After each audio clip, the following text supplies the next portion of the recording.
শয়তানের ওয়াসওয়াসায় আবার ভুল পথে হাঁটতে লাগলেন সাইয়েদনা ওমর।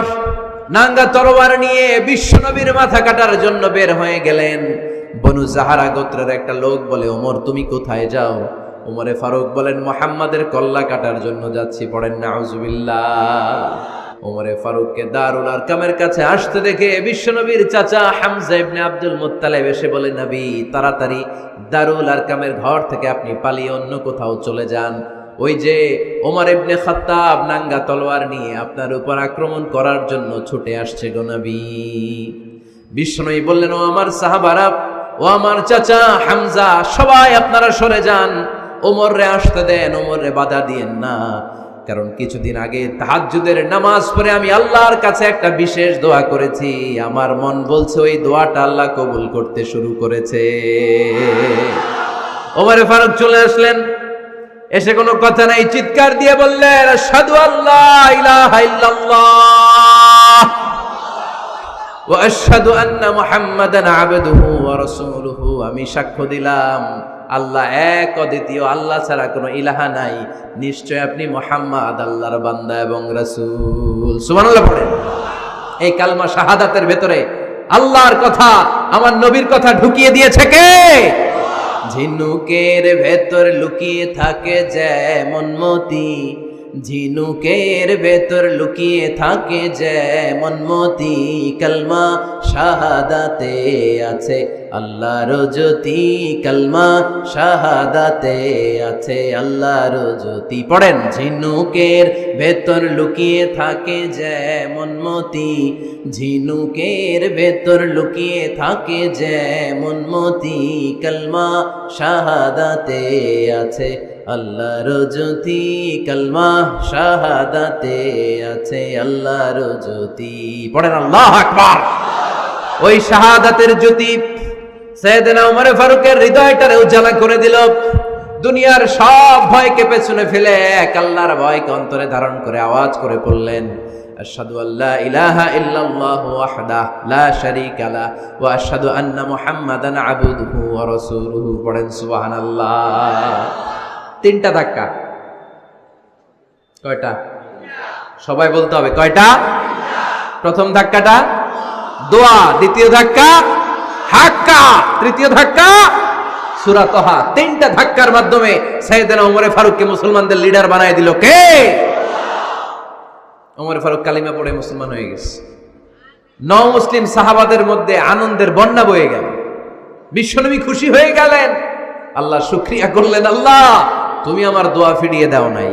আমি বলেছি দুজনের একজনকে চাই, তুমি ওমরে ফারুককে দান করেছো। পড়েন আলহামদুলিল্লাহ। এবার ওমরে ফারুক বিশ্বনবীর প্রশ্ন করলেন, নবী আলাসনা আলাল হক, আমি প্রশ্ন করি উত্তর দেন, আমরা কি সত্যের উপর নাই? বিশ্বনবী বললেন, বালা ওমর, আমরা এই সত্যের উপরে আছি। আমাদের কোরআন কি সত্য নয়? বিশ্বনবী বললেন, কোরআনও সত্য। আমাদের রব আল্লাহ কি সত্য নন? বিশ্বনবী বললেন, সত্য। ওমরে ফারুক বললেন, তাহলে ফিমাল ইখতিফা, তাহলে লুকিয়ে লুকিয়ে আর গোপনে দাওয়াতি কাজ কেন?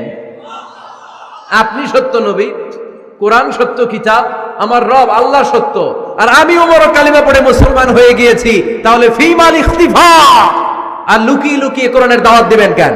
বের হন, মক্কার শহরের মাঝখানে চলে আসেন, চিৎকার করে আমরা আল্লাহর নামের ঘোষণা দেব। বিশ্বনবী বললেন, না ওমর,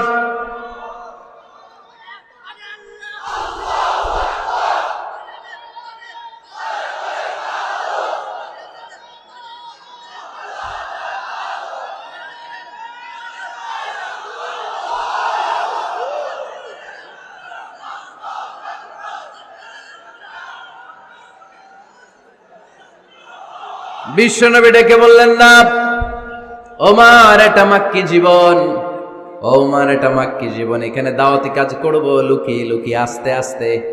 আল্লাহ যখন আমাদেরকে বিজয়ী করে দিবেন তখন আমরা প্রকাশ্যে দাওয়াত দিলে কোনো সমস্যা নাই।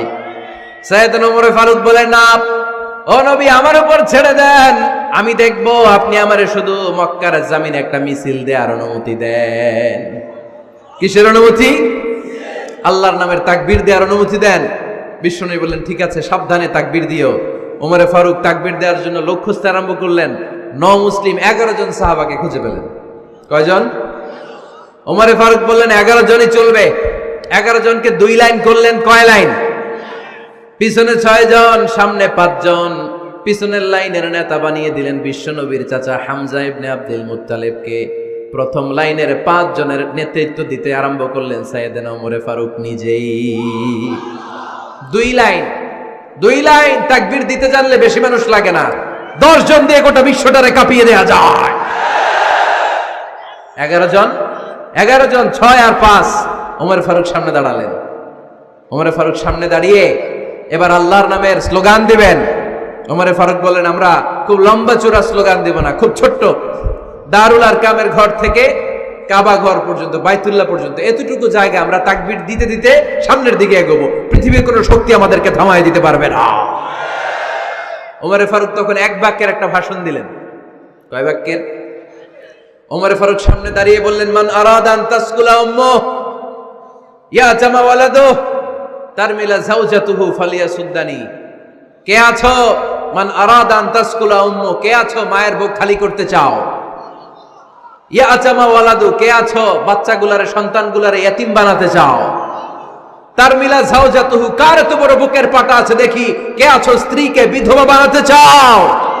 বুকের পাটা থাকলে আমি ওমরে থামাও, যদি সাহস থাকে আমি ওমরের মিছিল থামাও। ওমর ফারুক শুরু করলেন, আল্লাহু আকবার, আল্লাহু আকবার, আল্লাহু আকবার। স্লোগান দিতে দিতে সাইয়েদনা ওমর ফারুক কাবার গিলাফ যে স্পর্শ করলেন, ওমর ফারুকের এই স্লোগান কেউ থামাতে পারে নাই। কিয়ামত পর্যন্ত এই আল্লাহর নামের স্লোগান কেউ থামাতে পারবে না। চিল্লায় বলো ঠিক কিনা?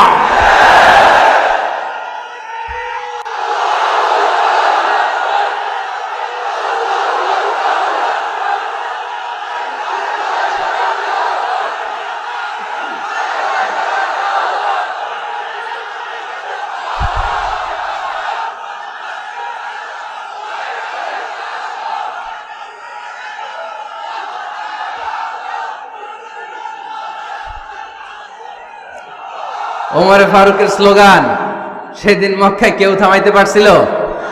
আওয়াজ করে বলতে পারছিল? এখনো আল্লাহর নামের স্লোগান কেউ থামাই দিতে পারবে? কিয়ামত পর্যন্ত আমার রবের স্লোগান কেউ থামাতে পারবে? পারবে না। ওমর ফারুক স্লোগান দিলেন। আবু জাহেল, উতবা, শাইবা, ওয়ালিদ ইবনে মুগীরা আল্লাহু আকবার ধ্বনি শুনে বাইরে আসছে। কিরে, এত বড় স্লোগান, আমাদের কাছ থেকে পারমিশন নেয় নাই, অনুমতি নেয় নাই। অনুমতি নেওয়া ছাড়াই স্লোগান শুরু। বের হয়ে দেখে মিছিলের সামনে ওমর। ওমরে ফারুককে দেখে আবু জাহেল দিছে 1 দৌড়, উতবা দিছে আরেক দৌড়, সাহেবা দিছে বহু দৌড়। সুবহানাল্লাহ পড়বেন না? এজন্য ওমর বেশি লাগে না, ওমর লাগে 1 জন। চিল্লায় বলতে হবে, ওমরে ফারুক লাগে কয়জন? 1 জন। ওমরই গোটা বিশ্বের চেহারা পাল্টে দিতে সক্ষম। চিল্লায় বলেন ঠিক কিনা? গোটা বিশ্বে মুসলমানদের আছে করুণ অবস্থা। আমাদের কোনো সেন্ট্রাল লিডারশিপ নাই। আমাদের মুসলিম দেশগুলোরে এক করে রাখবে, ভাইয়ের মতো রাখবে, আমাদের স্বার্থ নিয়ে কথা বলবে, এরকম নেতা আমাদের নাই। ঠিক কিনা?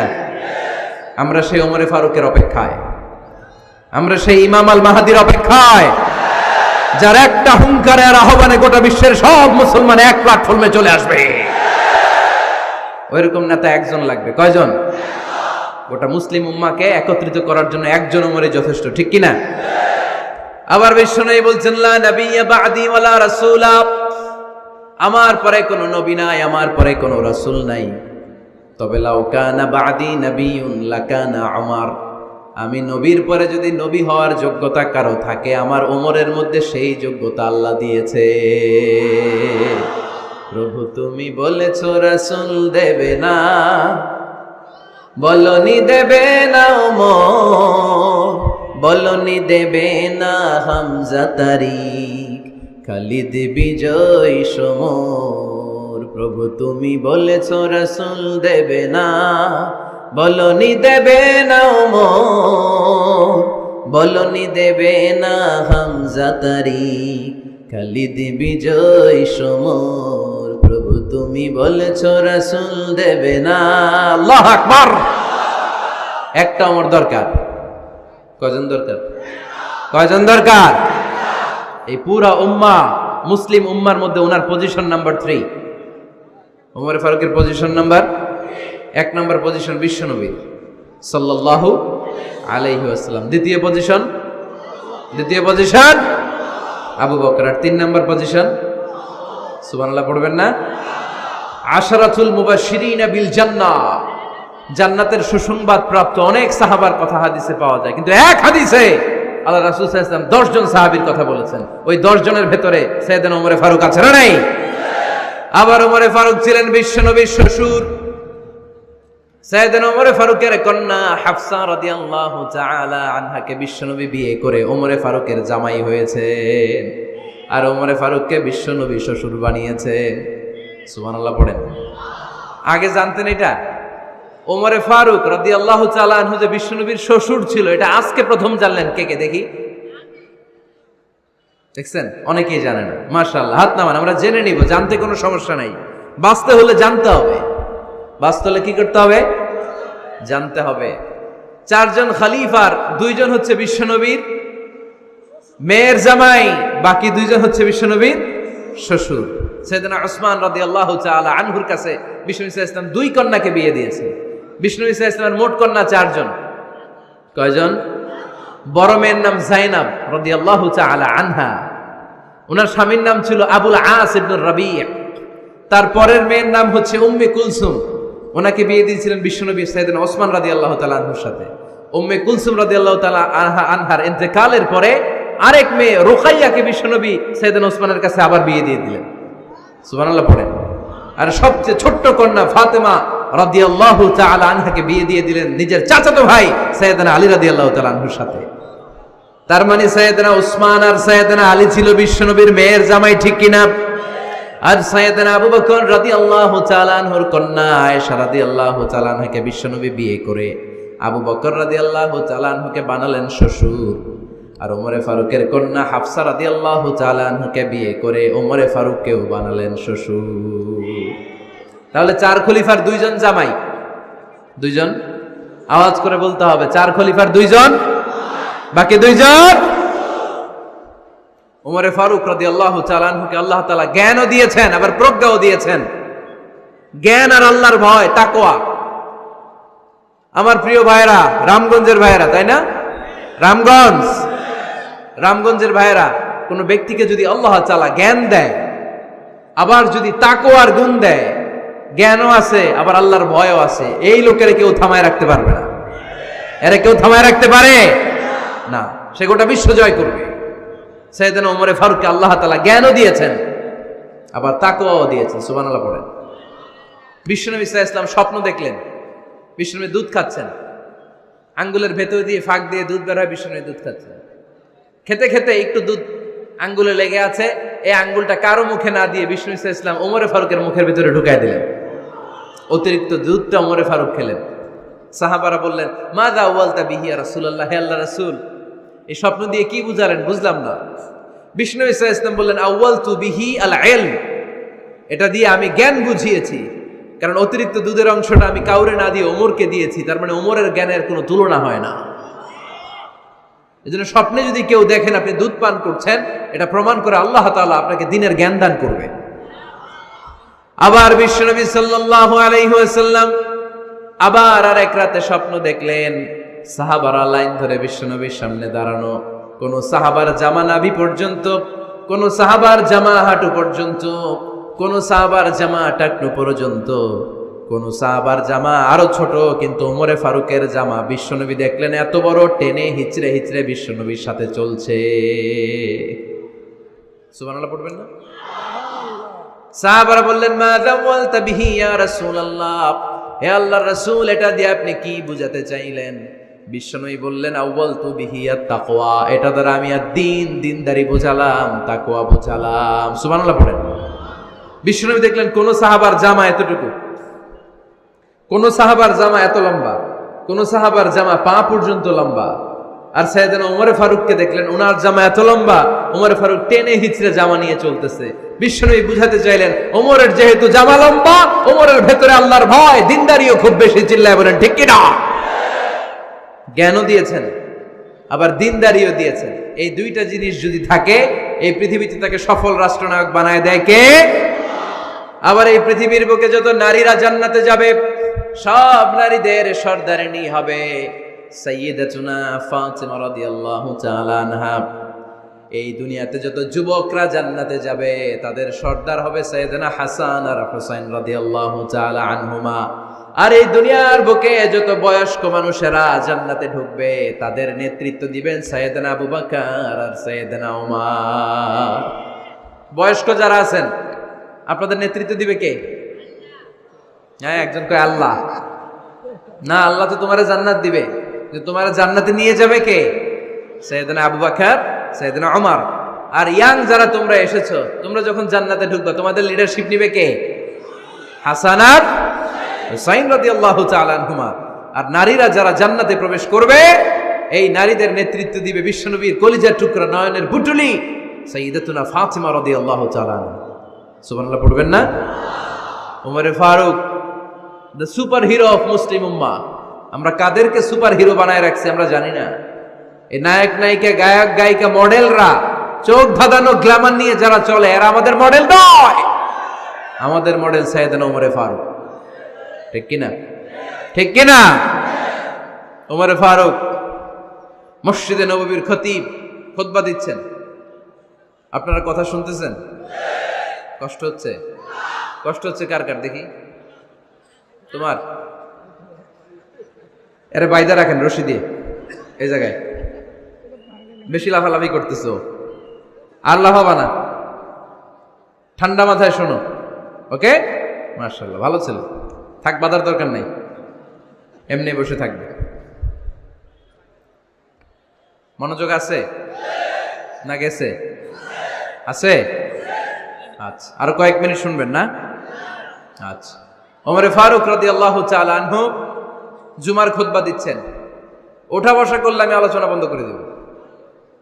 নো ওয়ে, নো ওয়ে, কেউ উঠতে পারবে না। সময় দিয়েছিলাম 1 মিনিট। যার উঠে যেতে মনে চায়, সকাল থেকে বসে আছেন, ওয়াশরুমে যাবেন, যান, সময় দিলাম, এরপরে উঠা বসা কেন আবার? একজন উঠতে পারবে না। এদেরকে টাইনা নামান তো, বসান, টান দেন, জামা ধরে টান দেন। হ্যাঁ, টানেন, হ্যাঁ ঠিক আছে, আরো জোরে বসান, টাইনা বসান। হ্যাঁ ঠিক আছে, এদেরকে টান দেন, এদের বসান, এগুলারে জামা ধরেন, জামা ধরেন, ধরেন চাদর ধরেন। হ্যাঁ ঠিক আছে, হইছে। এই দাঁড়াইছে, ঘেরে বসান, বস। এবার এদিকে তাকান। ওমর ফারুক জুমার খুতবা দিচ্ছেন। কিসের খুতবা? খুতবার মাঝখানে হঠাৎ চিৎকার মেরে বললেন, ইয়া সারিয়াত ইবনে জানিমিল জাবাল, মিল জাবাল, ইয়া সারিয়াত ইবনে জানিমিল জাবাল। মানে এই সারিয়া, এইদিকে না, জাবাল, পাহাড়ের দিকে, জাবাল, জাবাল, গো টু দা মাউন্টেন, পাহাড়ের দিকে যাও। এই কথা বলে আবার থেমে খুতবা দেওয়া শুরু করলেন। সাহাবারা আগা মাথা কিছুই খুঁজে পেল না। আগের কথার সাথেও মিল নাই, পরের কথার সাথেও মিল নাই। জুমার নামাজ শেষ। সাহাবারা বললেন, আমিরুল মুমিনিন, খলিফাতুল মুসলিমিন ওমর ফারুক জুমার খুতবা দেওয়ার সময় হঠাৎ চিৎকার মেরে বললেন, ইয়া সারিয়াত ইবনে জানিমিল জাবাল। আপনার এই বাক্যের সাথে আপনার খুতবার আগের কথার কোনো মিল পেলাম না, পরের কথারও কোনো মিল পেলাম না। আপনি বুঝিয়ে বলেন, কেন বলেছেন, আমরা তো বুঝলাম না। সাইয়েদনা ওমর ফারুক বলেন, আমি যখন জুমার খুতবা দিচ্ছি হঠাৎ আমার চোখের মধ্যে ভেসে উঠল ওই যে গত কয়েক মাস আগে আমি আমার মুসলিম সেনাপতিকে ইরানে, পারস্যে, ওই ইরানের বিশাল রাজ্যে যুদ্ধের জন্য পাঠিয়েছি। আমি দেখলাম যুদ্ধের একটা ভয়ঙ্কর মুহূর্তে আমার মুসলিম সেনাপতি ভুল দিকে চলতে আরম্ভ করেছে। বাম দিকে তার পাহাড়, ডান দিকে উপত্যকা। ডান দিকে যদি সে চলে যায়, উপত্যকায় চলে যায়, শত্রু বাহিনীর হাতে ধরা খেয়ে সব মারা যাবে। আর আমার সেনাপতি যদি মুসলিম বাহিনীকে নিয়ে পাহাড়ের উপর উঠে যায়, আল্লাহর মেহেরবানিতে এই যুদ্ধেও তারা জয়লাভ করবে। এজন্য আমি মসজিদের মিম্বারে দাঁড়িয়ে রব্বুল আলামিন আমার চোখের সামনে ওই যুদ্ধক্ষেত্রের দৃশ্যপটটা তুলে ধরেছে, ওইটা দেখে আমি এখানে দাঁড়িয়ে আমার সেনাপতিকে কমান্ড দিয়েছি। পড়েন সুবহানাল্লাহ। যেন তেন মানুষ না এটা। জুমার মিম্বারে দাঁড়িয়ে 1000 কিলোমিটার দূর পারস্যে কি হচ্ছে সেটাও দেখতে পেতেন আল্লাহর মেহেরবানিতে। সুবহানাল্লাহ পড়েন।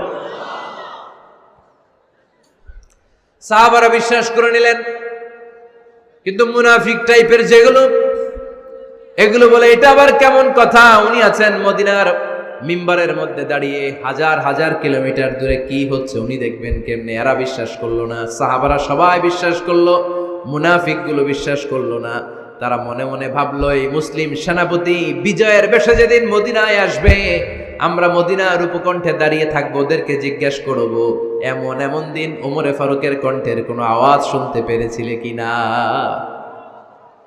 বিজয়ী বেশে সাহাবারা যখন ফিরে আসতো, সব মুমিনরা আহলান ওয়া সাহলান জানাতে ওনাদেরকে রিসিভ করতে যেত, মুনাফিক গুলো যেত না।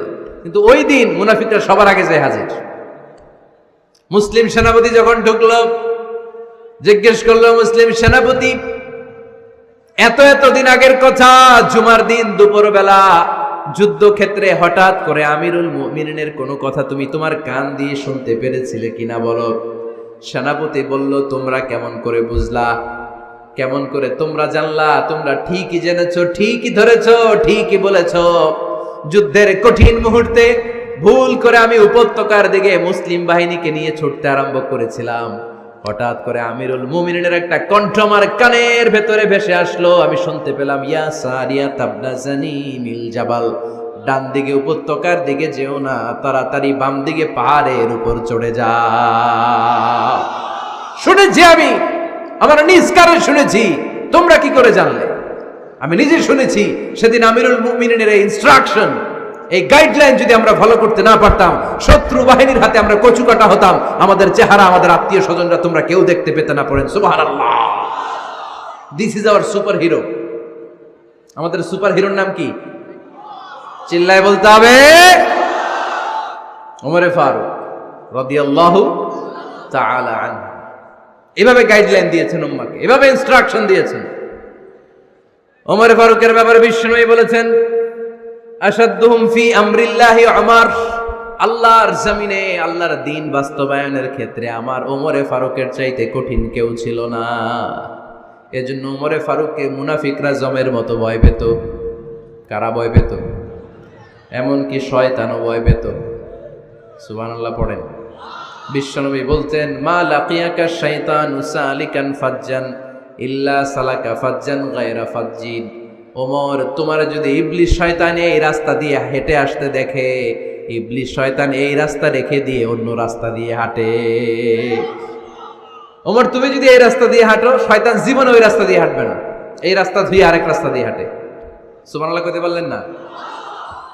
আল্লাহর হাবিব সাল্লাল্লাহু আলাইহি ওয়াসাল্লামের স্ত্রীরা মাঝে মাঝে রাসূল সাল্লাল্লাহু আলাইহি ওয়াসাল্লামের কাছে বায়না ধরতো, নবী আমাদেরকে এইটা দেন, ওইটা দেন, আমাদের ঘরে এইটা নাই, ওইটা নাই। বিশ্বনবীকে, আমার কাছে কিচ্ছু নাই, থাকলে এমনি থাকো, নাইলে যাও। কিন্তু বিবিরাও ছাড়ে না, নবী আমাদের এটা দেন, ওইটা দেন, বায়না ধরছে সব বিবিরা। বিশ্বনবীর স্ত্রী ছিল কয়জন? হ্যাঁ, কয়জন? 11 জন। দাসী 2 জন, সব মিলে 13 জন। 11 স্ত্রী ধরছে, নবী এটা দেন, ওইটা দেন। বিশ্বনবী বলে কিছু নাই, স্ত্রীরাও ছাড়ে না।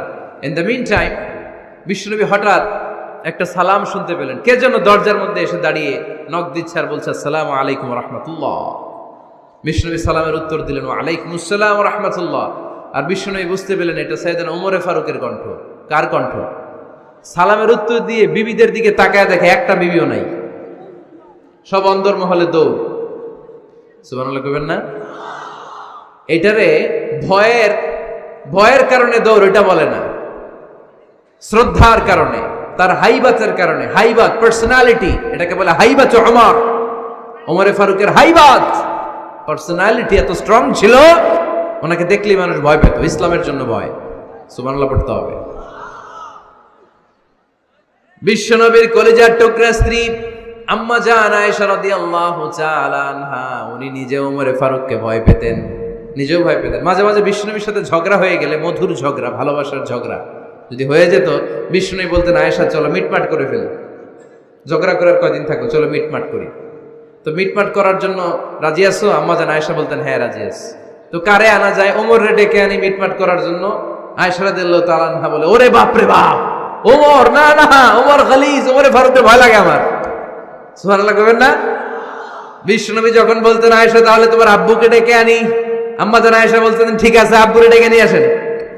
আবু বকর রাদিয়াল্লাহু তাআলা আনহুরে ডেকে নিয়ে আসেন। আমার আব্বুর মতো নরম দিলের মানুষ আমি জীবনে দেখি নাই। আবু বকর রাদিয়াল্লাহু তাআলা আনহু খুব নরম দিলের লোক ছিলেন, তার বিপরীতে ওমরে ফারুক ছিলেন খুব কঠিন মেজাজে। দুইটাই লাগে, কথা কন, নরমও যেমন লাগে গরমও লাগে। নরম গরমের সমন্বয় দরকার আছে না নেই? আর সুপার হিরো ওমরে ফারুক রাদিয়াল্লাহু তাআলা আনহু।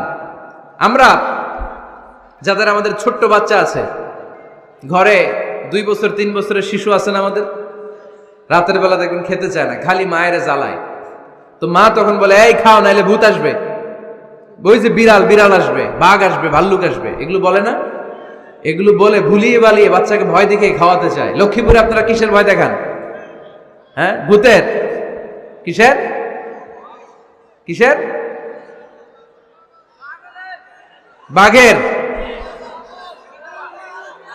কালা বিলাই, কালাচান। আচ্ছা, তো এই যে বাঘ আসবে, ভাল্লুক আসবে, এই তাড়াতাড়ি খাও, বাঘ আসবে। বাঘের কথা শুনলে বাচ্চারা খেয়ে ফেলে ভয়ে, এই ভূত আসলো, ভূত, তাড়াতাড়ি খা, না খাইলে ভূতে ধরবে তোরে, খা। সাথে সাথে খায়। মদিনাতে যখন ওমরে ফারুক রাদিয়াল্লাহু তাআলা আনহু মদিনার খলিফা, তখন মদিনার বাচ্চারাও মাদেরকে এরকম জ্বালাতো, খেতে চাইতো না।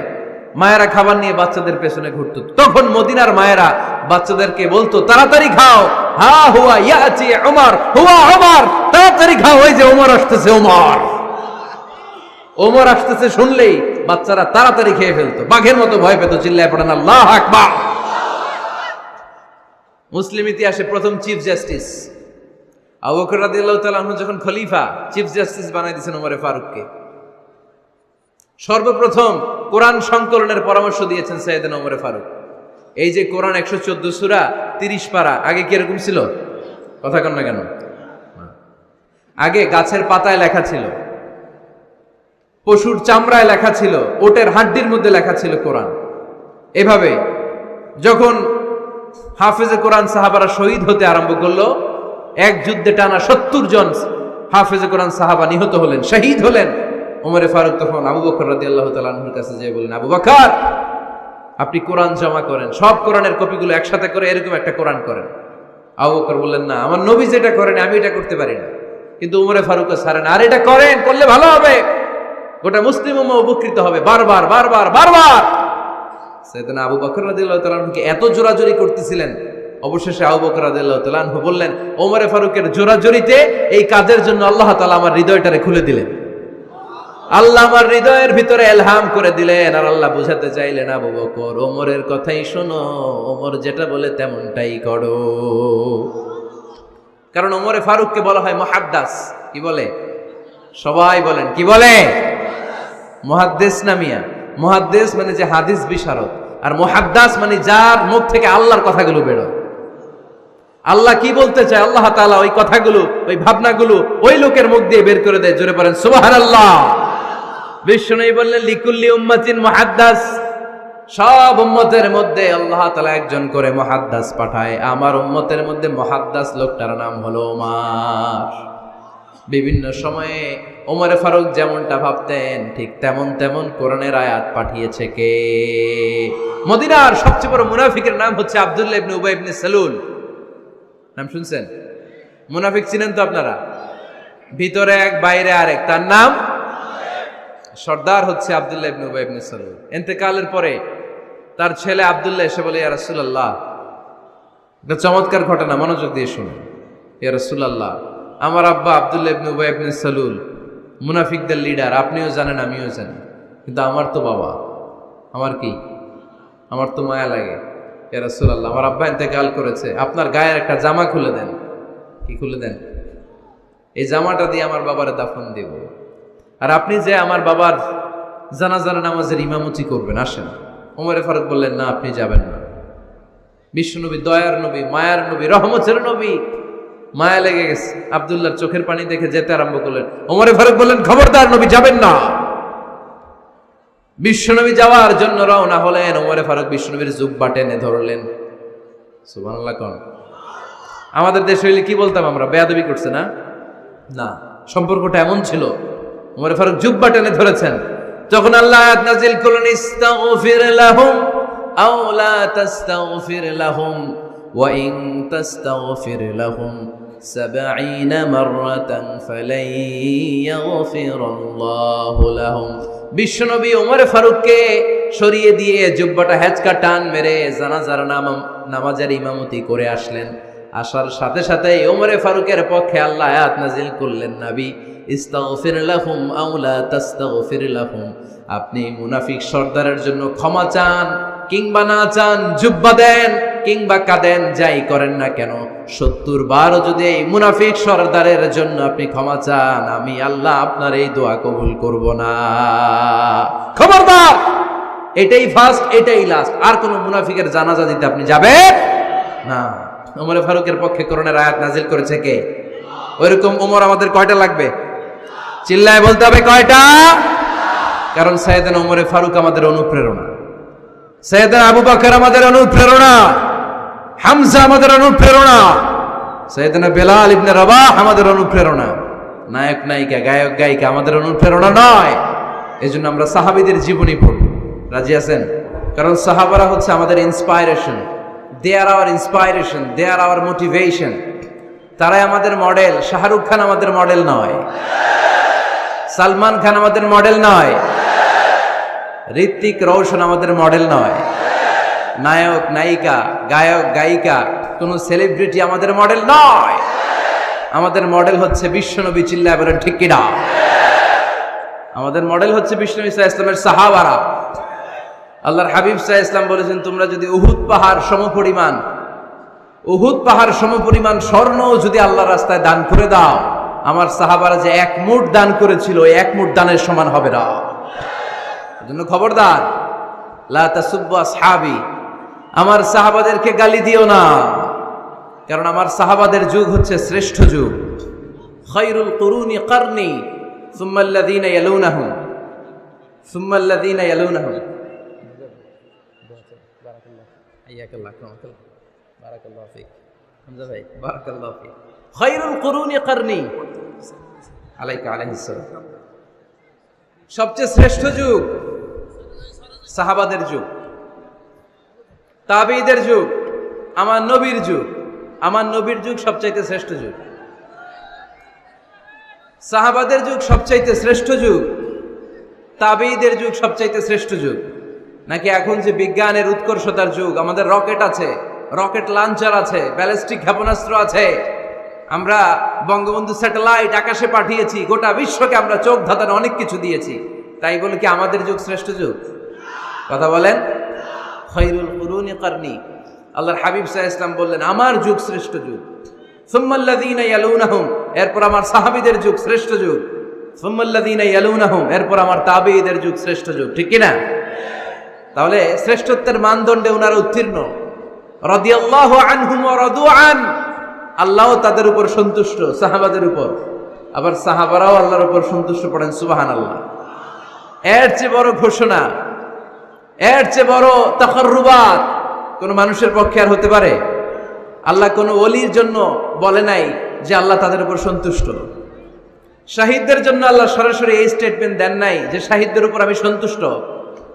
সালেহিনদের জন্য আল্লাহ এই স্টেটমেন্ট দেন নাই যে তাদের উপর আমি সন্তুষ্ট, তারাও সন্তুষ্ট। শুধুমাত্র, কেবলমাত্র, একমাত্র সাহাবা রিদওয়ানুল্লাহি তাআলা আলাইহিম আজমাইন, শুধুমাত্র, কেবলমাত্র, একমাত্র উনাদের ক্ষেত্রে আল্লাহ বলেছেন আমি সাহাবাদের উপর সন্তুষ্ট, আর সাহাবাও আমাকে পেয়ে সন্তুষ্ট। আওয়াজ করে পড়েন আল্লাহু আকবার। এজন্য ওনারা হচ্ছে আমাদের model. The companions of our beloved prophet, they are our model. সাহাবারা আমাদের মডেল। আমরা যদি অনুকরণ করি, কাউকে ফলো করি, করব বিশ্বনবীকে আর বিশ্বনবীর সাহাবাদেরকে। ঠিক কি না?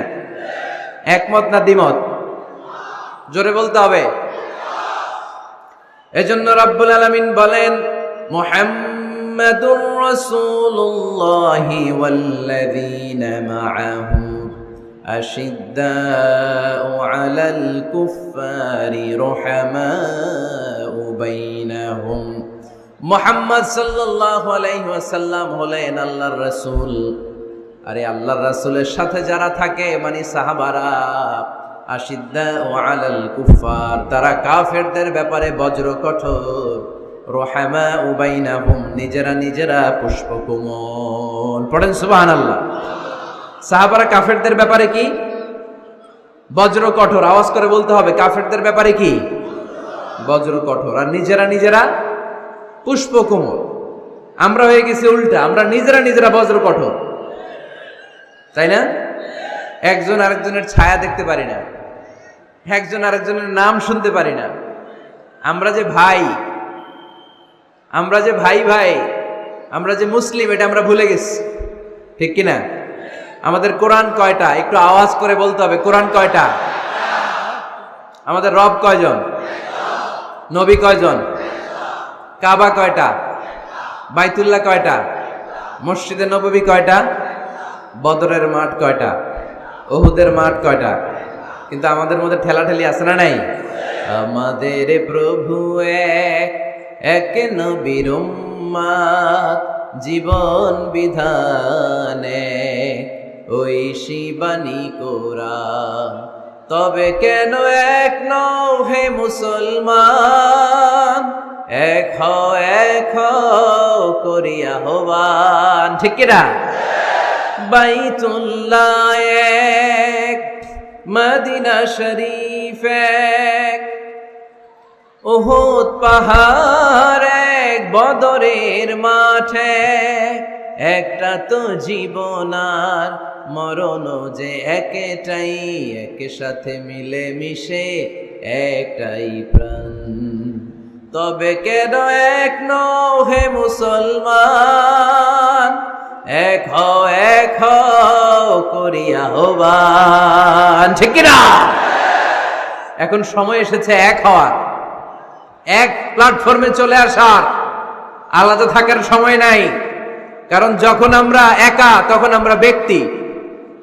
খেয়াল করে শুনেন, যখন আমরা একা তখন আমরা ব্যক্তি, আর যখন আমরা সবাই মিলি তখন আমরা শক্তি, ঠিক কিনা?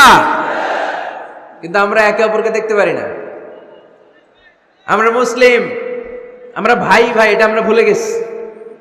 শুধু আমি আপনি ভাই না, একজন কাফেরও আমার ভাই, একজন হিন্দু আমার ভাই, একজন খ্রিস্টানও আমার ভাই, একজন নাস্তিকও আমার ভাই। ভ্রাতৃত্ব তিন ধরনের। একটা হচ্ছে আল উখুয়া আন-নাসাবিয়া, রক্তের বাঁধনের ভাই। আমার মায়ের পেটের যে ভাই, সে হচ্ছে আমার রক্তের ভাই। আরেকটা হচ্ছে আল উখুয়া দ্বীনিয়া, দ্বীনি ভাই। আমরা সবাই কি ভাই? আওয়াজ করে বলতে হবে মুসলমান, কি ভাই? দ্বীনি ভাই। আরেকটা হচ্ছে আল উখুয়া আল ইনসানিয়া, মানবতার দিক থেকে ভাই। কারণ আমাদের সবার আদি পিতা একজন, তিনি কে? আদম আলাইহিস সালাম। সবার আদি পিতা একজন আদম, আদি মাতা একজন হাওয়া। সেই দৃষ্টিকোণ থেকে হিন্দু, মুসলমান, বৌদ্ধ, খ্রিস্টান, আস্তিক, নাস্তিক সবাই কি? আওয়াজ করে বলতে হবে, সবাই কি? দেখেন, খ্রিস্টান আমার ভাই, হিন্দু আমার ভাই, নাস্তিক আমার ভাই, কিন্তু আমরা মুসলমান একে অপরকে ভালোবাসতে জানি না, কাছে টানতে জানি না, বুকে টানতে জানি না। এজন্য বিভেদ ভুলে যান, বিভেদের প্রাচীরকে ভেঙে চুরমার করে দেন, সবাই একসাথে হয়ে যায়, এক হয়ে যায়, ন্যাক হয়ে যায়। বরকত নাজিল করবে কে? এখানে বিশৃঙ্খলা শুরু হলো কেন? কি কেউ যাচ্ছে কেউ আসতেছে, ঘটনা কি? হ্যাঁ, অল্প কয়েক মিনিট কথা বলবো, অল্প কয়েক মিনিট। বিশৃঙ্খলা করা যাবে না, আওয়াজ হবে না। বিশেষ প্রয়োজন হলে আস্তে করে বেরোন। 1 নাম্বার 2 নাম্বার যদি সেরে আসতে হয় আস্তে করে বেরোন। আর যারা ঢুকতে চান আওয়াজ ছাড়া, আই রিপিট, আমি আবারও বলছি, আওয়াজ ছাড়া আস্তে আস্তে বেরোন। মেহরবানি করে এই কোরআনের মজলিসের সাথে যেন বেয়াদবি না হয়ে যায়। এখানে না আসলে কোনো গুনাহ হতো না, কিন্তু এসে যদি বিশৃঙ্খলা করে গুনাহ আছে না নাই? আছে। আওয়াজ হবে না। তো সাহাবাদের বৈশিষ্ট্য বলতে গিয়ে আল্লাহ তাআলা বললেন, আশিদ্দাউ আলাল কুফার, সাহাবারা কাফেরদের ব্যাপারে বজ্র কঠোর। রুহামাউ বাইনাহুম, নিজেরা নিজেরা পুষ্পকোমল, দিলদরিয়া। আমরা হয়ে গেছি উল্টা, আমরা নিজেরা নিজেরা বজ্র কঠোর, তাই না? নিজেরা নিজেরা বজ্র কঠোর। আমরা নিজেরা নিজেরা যেন বজ্র কঠোর না হই, একে অপরের সাথে যেন হিংসা প্রকাশ না করি, বিদ্বেষ প্রকাশ না করি। আমরা যেন মুসলমান ভাই ভাই হয়ে যাই। চান ভাই ভাই হতে চান? সবাই ভাই ভাই থাকবে, সবাই চান? আল্লাহ তুমি কবুল করো, আমরা পড়ি আমিন। আরো জোরে পড়তে হবে আমিন। তাহলে আমাদের মডেল হচ্ছে সাহাবারা। কারা? আরো জোরে বলতে হবে কারা? তো যারা আমাদের মডেল তাদের জীবনী জানার দরকার আছে না নাই? হ্যাঁ, সাহাবাদের জীবনী আপনারা পড়েন। সাইয়েদনা আবু বকরের জীবনী পড়েছেন, ওমরে ফারুকের জীবনী, সাইয়েদনা আলী রাদিয়াল্লাহু তাআলা আনহুর, উসমান রাদিয়াল্লাহু তাআলা আনহুর, এই চার খলিফার জীবনী কে কে পড়ছেন দেখি হাত তোলেন।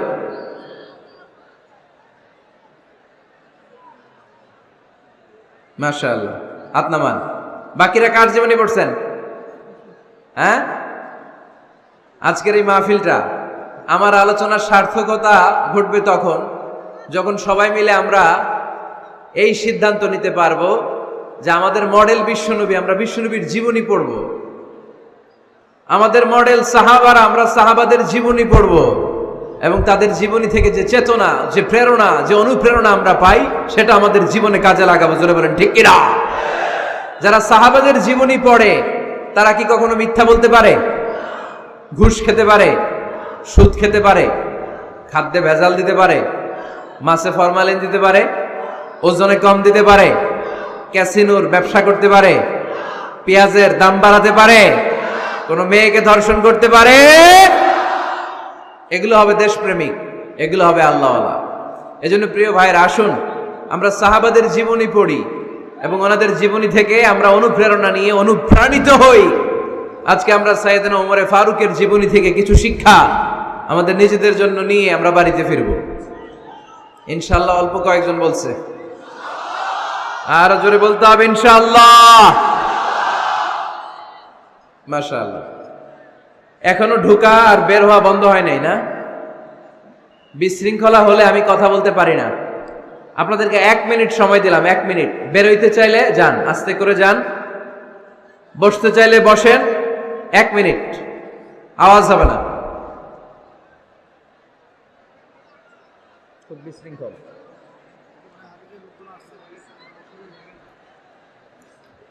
আওয়াজ হবে না, আওয়াজ হবে না, কোনো আওয়াজ নাই।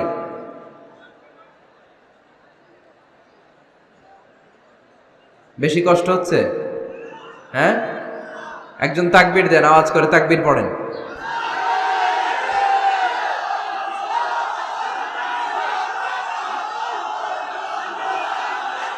এই থামেন, থামেন, থামেন বলছি। একজন তাকবীর দেন। সবাই কেন? একজন দেন। আপনি তাকবীর পড়েন।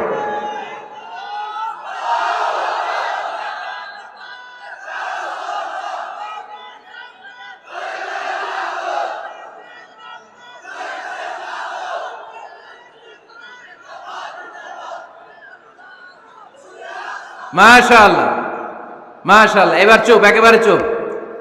আপনারা কি চুপ করতে পারবেন? পারবেন না বোধহয়, কষ্ট হচ্ছে।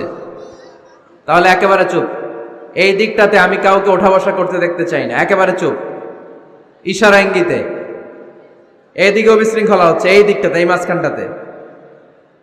জরুরি কাজ থাকলে আস্তে করে যান, ভদ্রভাবে উঠে যান, আর বাকিরা বসেন, কোনো আওয়াজ হবে না।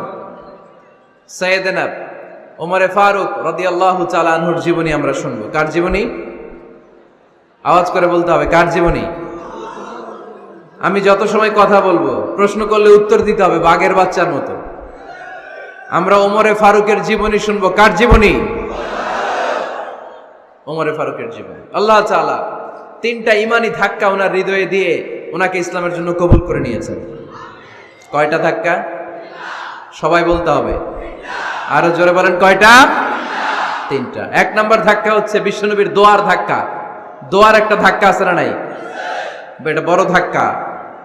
এটা ব্যালিস্টিক ক্ষেপণাস্ত্রের চেয়েও কড়া, মারাত্মক। মিসাইল হামলা করলে যেমনি লক্ষ্যবস্তু ভেদ করে, দোয়ার মতো দোয়া করলো দোয়া যে লক্ষ্যবস্তুতে আঘাত হানে, ঠিক কিনা? বিশ্বনবী দোয়া করলেন, আল্লাহুম্মা আইজ্জাল ইসলাম বিহাব্বির রাজুলাইনি ইলাইক। আল্লাহ, এই মক্কার 2 জন লোকের একজনকে তুমি কালিমার সুশীতল ছায়াতলে এনে দাও। 2 জন লাগবে না। কয়জন লাগবে? জোরে বলেন, 1 জন। কারণ যুগ জামানা পাল্টে দিতে চাই না অনেকজন। 1 মানুষই আনতে পারে জাতির জাগরণ। 1 মানুষই বিপদকালে বাঁচায় কাফেলায়, ক্ষুদ্র ডিঙ্গি বাঁচায় জাহাজ অসীম দরিয়ায়। এজন্য জামানা পাল্টে দিতে লাগে কয়জন?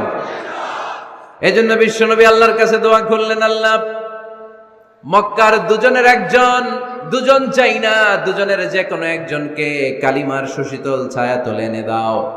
এক হলো ওমর ইবনুল খাত্তাব, হয়তো খাত্তাবের বেটা ওমরকে তুমি ইসলামের ভেতরে নিয়ে আসো, কিংবা আবি জাহাল ইবনে হিশাম, হিশামের বেটা আবু জাহেলকে তুমি মুসলমান বানায়া দাও। দুইজন চাইছেন নাকি একজন? হয় খাত্তাবের বেটা ওমর কিংবা হিশামের বেটা আবু জাহাল, দুজনের একজনকে আমার চাই। ওমরে ফারুকের জন্য দোয়াটা কবুল করে নিয়েছে কে? তাহাজ্জুদের নামাজ পড়ে বিশ্বনবী যখন দোয়া করলেন, এই দোয়া যে ওমরে ফারুকের হৃদয়ে একটা ধাক্কা মারল। সুবহানাল্লাহ পড়েন। দোয়ার ধাক্কা বড় ধাক্কা, ঠিক কিনা? প্রায় শুনবেন ক্যান্সার হয়েছে, ডাক্তার বলে দিছে বাঁচবে 2 মাস। কয় মাস? এরপর আমি দেখছি লোকটা 8 বছর বেঁচেছিল। কয় বছর? ডাক্তার বলছে বাঁচবে কয় মাস, বেঁচেছিল কয় বছর? 8 বছর। কিসের বরকতে? দোয়া। কিসের বরকতে? তাহলে দোয়ার একটা পাওয়ার আছে না নাই? একটা বিশ্বনবী দোয়া করলেন, আল্লাহ হয় ওমরে ফারুককে আপনি এনে দেন, অথবা আবু জাহেলের মনটারে নরম করে দেন। ওমরে ফারুকের জন্য দোয়াটা কবুল করে নিল কে? এই দোয়ার একটা বরকত ওমরে ফারুকের হৃদয়ে ছুঁয়ে গেল। 1 নাম্বার ধাক্কা। ধাক্কা সব একবারে দেওয়া যায় না। ধাক্কা একবারে দেওয়া যায়? ডাক্তারের কাছে গেলে ডাইরেক্ট কি অ্যান্টিবায়োটিক মারে? কথা বলেন। প্রথমে সামান্য ওষুধ দেয়, সিম্পল ডোজ, তারপরে ডোজ একটু বাড়ায়, ফাইনালি কাজ না হলে অ্যান্টিবায়োটিক মারে। কথা বলেন। প্রথম ধাক্কাটা গেল তিনি দোয়ার ধাক্কা। বিশ্বনবী দোয়া করলেন, ওই দোয়ায় ওমরে ফারুকের হৃদয়ে ছুঁয়ে গেল। এরপরে রব্বুল আলামিন ওমরে ফারুককে ধাক্কা মারলেন কোরআনের একটা সূরা দিয়ে। সূরাটার নাম হলো সূরাতুল হাক্কা। কি সূরা? কোন সূরা দিয়ে ধাক্কা দিছে? সূরা হাক্কা। সূরা হাক্কা দিয়ে দিছে এক, কথা কয় না। সূরা হাক্কা দিয়ে দিয়েছেন এক। আল হাক্কাতু মাল হাক্কা ওয়া মা আদরাকা মাল হাক্কা। সূরা হাক্কা দিয়ে আল্লাহ একটা ধাক্কা মারলেন। ওই যে দোয়া করলেন বিশ্বনবী, দোয়ার পর সাইয়েদনা ওমর ফারুকের হৃদয়ের মধ্যে উথাল পাথাল শুরু হয়ে গেল। সব সময় লুকিয়ে লুকিয়ে বিশ্বনবীরে ফলো করে। বিশ্বনবী ডানে গেলে ওমরে ফারুক ডানে যায়, বিশ্বনবী বাঁয়ে গেলে ওমরে ফারুক বাঁয়ে যায়। বিশ্বনবী রাত্রিবেলা নামাজ পড়লে ওমরে ফারুক পেছনে লুকিয়ে লুকিয়ে বিশ্বনবীর কোরআন শুনে। বিশ্বনবী মসজিদুল হারামের পাশে দাঁড়িয়ে রাতের এশার সালাত আদায় করছিলেন। ওই টাইমে বিশ্বনবী সূরাতুল হাক্কা তেলাওয়াত করছিলেন। কোন সূরা? সূরাতুল হাক্কা বিশ্বনবী তেলাওয়াত করছেন। ওমরে ফারুক মন্ত্রমুগ্ধ হয়ে বিশ্বনবীর কণ্ঠের তেলাওয়াত শুনে। বিশ্বনবীর তেলাওয়াতের কণ্ঠ আমাদের কণ্ঠের মতো নাকি? বিশ্বনবীর কণ্ঠ কারি বাসাদের কণ্ঠের মতো? আহমদ বিন ইউসুফের কণ্ঠের মতো? আমার নবীর কণ্ঠের সুরের ঝংকারের সাথে পৃথিবীর কোন কারি সাহেবের তুলনা চলবে? কত মধুর, কত সুন্দর, কত অসাধারণ তেলাওয়াত করতেন আমার বিশ্বনবী। একবার তেলাওয়াত শুনলে পাগল না হয়ে কেউ থাকতে পারতো না। বিশ্বনবী ওমরে ফারুককে দেখেন নাই। ওমরে ফারুক লুকিয়ে লুকিয়ে বিশ্বনবীরে ফলো করে। বিশ্বনবী এশার সালাতে সূরা হাক্কা তেলাওয়াত করতে আরম্ভ করলেন। তেলাওয়াত করতে করতে করতে করতে বিশ্বনবী সামনের দিকে যেতে লাগলেন। বিশ্বনবীর চমৎকার কণ্ঠের তেলাওয়াত শুনে ওমরে ফারুক মুগ্ধ হতে লাগলো। ওমরে ফারুক অবাক, কিরে এত সুন্দর শব্দের গাঁথনি, এত সুন্দর বাক্য, এত সুন্দর অন্তমিল, এত সুন্দর কথা, এটা কবিতার মতো লাগে। মনে হয় মোহাম্মদ কবি হয়ে গেছে। কি হয়ে গেছে? সবাই বলেন। মনে হয় মোহাম্মদ কবি হয়ে গেছে, কাব্য প্রতিভা দিয়ে নিজেই কবিতা বানাইছে। ওমরে ফারুক যখন মনে মনে ভাবলেন এগুলো মনে হয় মোহাম্মদ কবিতা পড়ে, মোহাম্মদ মনে হয় কবি হয়ে গিয়েছে। ইন দ্য মিন টাইম বিশ্বনবী তেলাওয়াত করছিলেন সূরা হাক্কা থেকে, ওয়ামা হুয়া বিকাউলি শাইরিন কলিলাম মা তুমিনুন। এই আয়াতের অর্থ হলো এটা কোনো কবির বানানো কবিতা নয়, তোমরা অল্প সংখ্যক লোকই এই কোরআনের উপরে ঈমান আনো। সুবহানাল্লাহ পড়ে। বিশ্বনবী ওমরে ফারুককে দেখছে নাকি? কথা কয় না। দেখেছে না? বিশ্বনবীর মতো তেলাওয়াত করে যাচ্ছে। ওমর ফারুক যখন মনে করলেন, কিরে এই কথাগুলো এত সুন্দর, এটা মনে হয় কবিতা, ইন দ্য মেইন টাইম বিশ্বনবী যে আয়াতটা তেলাওয়াত করছিলেন, কোইন্সিডেন্টলি দৈবাত মিলে গিয়েছে। ওই আয়াতের অর্থ ছিল এটা কোনো কবির বানানো কবিতা না, খুব অল্প সংখ্যকই তোমরা ঈমান আনো। এবার তো ওমরে ফারুক আটকে উঠলেন। ঘটনা কি?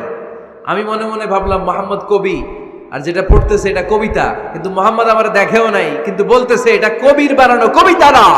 তাহলে মোহাম্মদ মনে হয় গণক হয়ে গেছে। কার মনে কি চলে না দেখেই বলতে পারে। নাউজুবিল্লাহ পড়বেন না? ওমরে ফারুক এবার মনে মনে ভাবে মোহাম্মদ তাহলে কবি না, আগেরটা ভুল ধারণা আমি করেছি। মোহাম্মদ কবি নয়, মোহাম্মদ হলো গণক। আওয়াজ করে পড়েন না আউযু বিল্লাহ। মোহাম্মদ মানুষের মনে কি চলে গণনা করে সব টের পেয়ে যায়, সব বুঝতে পারে। বিশ্বনবী তখন যে আয়াতটা তেলাওয়াত করছিলেন সেটা হলো ওয়ালা বিকাউলি কাহিনিন কলিলাম মা তাযাক্কারুন। বিশ্বনবী তখন যে আয়াতটা তেলাওয়াত করছিলেন, এই আয়াতের অর্থ হলো এটা কোনো গণকের বানানো কথা নয়, খুব অল্প সংখ্যক লোকই তোমরা উপদেশ গ্রহণ করো। বিশ্বনবী ওমরে ফারুককে দেখে? কথা কয় না, দেখে না, কিন্তু মিলে যাচ্ছে। ওই আয়াতের পরের আয়াতটা ছিল এটা গণকের বানানো কোনো গণনা নয়, খুব অল্প সংখ্যকই তোমরা ঈমান আনো। এবার তো ওমরে ফারুক বেহুশ। হায় হায়, প্রথমে ভাবলাম কবিতা, সে পড়ে যাচ্ছে না কবির বানানো কবিতা না। এরপর মনে মনে ভাবলাম মনে হয় গণক, সে বলে না এটা গণকের বানানো গণনা নয়। তাইলে এটা কি? এটা কি? কি এটা? কি পড়ে মুহাম্মদ, যার কণ্ঠের তেলাওয়াত শুনলে মানুষ পাগল হয়ে যায়। বিশ্বনবী তখন পড়তে আরম্ভ করলেন তানজিলুম মির রাব্বিল আলামিন। এর মানে হলো এটা কবিতা না, এটা গণকের বানানো গণনা না, মানুষের বানানো কিচ্ছু না, এটা গোটা বিশ্বের রব আল্লাহ পাকের বাণী। সুবহানাল্লাহ পড়ে। এই 2 নাম্বার ডোজ পড়লো। প্রথম ডোজ পড়ছে দোয়ার ডোজ। প্রথম ডোজ কিসের? দোয়ার। 2 নাম্বার সূরা হাক্কা দিয়ে আল্লাহ দিলেন এক ধাক্কা। এই সূরা হাক্কার ওই ঘটনার পরে ওমরে ফারুক তো পাগল পড়া, কি ঘটে গেল আমার সাথে ওই দিন। আমি মনে মনে যা ভাবি সব মোহাম্মদ বুঝে। আল্লাহ 2 নাম্বার ডোজ দিলেন সূরা হাক্কা দিয়ে এক ধাক্কা। সুবহানাল্লাহ পড়েন। এরপরে ওমরে ফারুক প্রায় বিশ্বনবীর কথা ভাবেন, বিশ্বনবী কোথায় যান লুকিয়ে লুকিয়ে দেখেন। এবার রব্বুল আলামিন ভাবলেন এবার সূরা তাহা দিয়ে আমি 3 নাম্বার ডোজ দিয়ে দিব। পড়েন সুবহানাল্লাহ।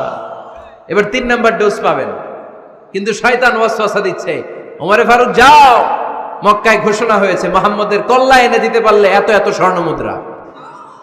আরে মুহাম্মদের কল্লা পরে কেটো, আগে ঘর সামলাও। যে ওমর, আগে ঘর সামলাও, পরে তুমি মুহাম্মদের কল্লা কাটতে যেও। ওমরে ফারুক রেগে গেলেন, রাস্তা ঘুরিয়ে বাড়ির দিকে চলতে আরম্ভ করলেন। রাগে তিনি গড়গড় করছেন। ওমরে ফারুকের বোন ফাতেমা বিনতে খাত্তাব, বোনের জামাই সাঈদ, তাদের 2 জনকে খাব্বাব রাদিয়াল্লাহু তাআলা আনহু সূরা তাহা ঘরের ভিতরে তেলাওয়াত করে শোনাচ্ছিল। পড়েন সুবহানাল্লাহ। সূরা তাহা দিয়ে আল্লাহ একটু পরে ধাক্কা মারবে আরেকটা। ওমরে ফারুক যখন আসলেন, ওমরে ফারুকের আওয়াজ শুনে খাব্বাব রাদিয়াল্লাহু তাআলা আনহু লুকিয়ে গেলেন। ওমরে ফারুক দরজার মধ্যে কড়া নাড়লেন। বোন বলে, কে তুমি? সাইয়েদনা ওমর বললেন, আমি ওমর। খুলে দেওয়া হলো। ঘরের ভেতরে ঢুকেই কথা নাই বার্তা নাই, নিজের আপন বোনকে মারতে শুরু করলো ওমর। বোন জামাইকে আঘাত করতে শুরু করলো। মারতে মারতে নিজের কলিজার টুকরা বোনকে, বোনের জামাইকে সাইয়েদনা ওমরে ফারুক পিটাতে পিটাতে রক্তাক্ত করে ফেললেন। গা দিয়ে ফিনকি বের হয়ে যখন রক্ত বের হয়, সাইয়েদনা ওমরে ফারুকের দিলের মধ্যে মায়া তৈরি হয়ে যায়। সাইয়েদনা ওমরে ফারুক বললেন, আমার কলিজার টুকরা বোন আর বোন জামাই, তোরা কেন মুহাম্মাদের কথায় পাগল হলি? বুঝলাম না কেন মক্কার লোকগুলো পাগল পড়া হয়ে সব মুহাম্মাদের দলে চলে যায়। কি এমন কথা মুহাম্মদ তোদের শোনায়, কি এমন বাণী তোদের শোনায় যে বাণী শুনে সব তোরা মুহাম্মাদের দলে চলে গেলি? কি আছে মুহাম্মাদের কাছে? কি কি জাদুটা? কি কি জাদু পেলি সেখানে? আমার একটু দেখা। বোন ফাতেমা বলে, না ভাই, ইন্নাকা রিজিস, তুমি নাপাক, লা ইয়ামাসসুহু ইল্লাল মুতাহহারুন, পাক পবিত্র না হয়ে আল্লাহর এই কালামে স্পর্শ করা যায় নাকি? আওয়াজ করে বলেন, স্পর্শ করা যায়? ভাই তুমি গোসল করে আসো, তাহলে তোমার হাতে তুলে দিব, তুমি পড়লেই বুঝতে পারবা কি আছে আল্লাহর এই কোরআনে। সুবহানাল্লাহ পড়েন। সাইয়েদনা ওমর ফারুক গোসল করে আসলেন। বোন এবার সূরা তাহা চামড়ার মধ্যে সূরাতু তাহার কিছু অংশ লিখে খাব্বাব রাদিয়াল্লাহু তাআলা আনহু লুকিয়েছিলেন ওনার হাত থেকে। সূরা তাহার অংশটা নিয়ে সাইয়েদনা ওমর ফারুকের বোন ওমর ফারুকের হাতে দিয়ে বলল, ভাই তুমি আসার আগে এই অংশটা সবাই মিলে তেলাওয়াত করছিলাম। ওমর ফারুকের হৃদয়টা তখন একেবারে নরম, কারণ আগে ধাক্কা খাইছে কয়টা? জোরে বলতে হবে। প্রথম ধাক্কাটা কিসের? হ্যাঁ, দোয়া। দ্বিতীয়টা হাক্কা, সূরার নাম হাক্কা দিয়ে দিয়েছেন আল্লাহ ধাক্কা। এবার দিবে সূরা তাহার ধাক্কা। ওমর ফারুক হাতে নিলেন, খুব ভালো আরবি জানতেন, চমৎকার আরবির অর্থ বুঝতেন, কারণ আরবি ভাষাভাষী মানুষ। হাতে নিয়ে নজর দেওয়ার পরে ওনার চোখ দিয়ে দাঁড় দাঁড় করে পানি বের হয়ে গেল। ওমর ফারুক আয়াতগুলোর দিকে তাকিয়ে পড়তে আরম্ভ করলেন, তাহা মা আনজালনা আলাইকাল কুরআনা লিতাশকা ইল্লা তাযকিরাতাল লিমান ইয়াখশা তানজিলাম মিম্মান খালাকাল আরদা ওয়াস সামাওয়াতিল উলা। পড়েন সুবহানাল্লাহ। উনি পড়তে আরম্ভ করলেন, তাহা মা আনজালনা আলাইকাল কুরআনা লিতাশকা, এই কোরআনকে হতভাগা জাতি হিসেবে থাকার জন্য তোমাদের উপর নাজিল করি নাই। তানজিলাম মিম্মান খালাকাল আরদা ওয়াস সামাওয়াতিল উলা, এটা ওই রবের পক্ষ থেকে, ওই সত্তার পক্ষ থেকে নাজিল হয়েছে যেই রব জমিন তৈরি করেছেন, যেই রব বিশাল সুবিশাল আকাশও তৈরি করেছেন। সুবহানাল্লাহ পড়েন। সূরা তাহার এই চমৎকার অসাধারণ শব্দ গাঁথনি দিয়ে এই আয়াতগুলো যখন পড়তে আরম্ভ করলেন, ওমর ফারুক আর নিজের উপর ব্যালেন্স রাখতে পারলেন না, আর ধরে রাখতে পারলেন না। এবার ডাইরেক্ট অ্যাকশন। এবার কি 3 নাম্বার ধাক্কা খেয়ে, সূরা তাহার ধাক্কা খেয়ে আর সামলাতে পারলেন না, পাগলের মতো হয়ে গেলেন। বলতে আরম্ভ করলেন, আইনা মুহাম্মদ, মুহাম্মদ কোথায়? সাইয়েদনা খাব্বাব বললেন, বিশ্বনবী সাফা পাহাড়ের পাদদেশে দারুল আরকাম ইবনে আবিল আরকামের ঘরে বসে বসে লুকিয়ে লুকিয়ে কোরআনের দাওয়াত দিচ্ছে। ওমর, তুমি যদি মুহাম্মদ সাল্লাল্লাহু আলাইহি ওয়াসাল্লামের দেখা পেতে চাও, তাড়াতাড়ি দারুল আরকামের ঘরের দিকে ছুটে যাও।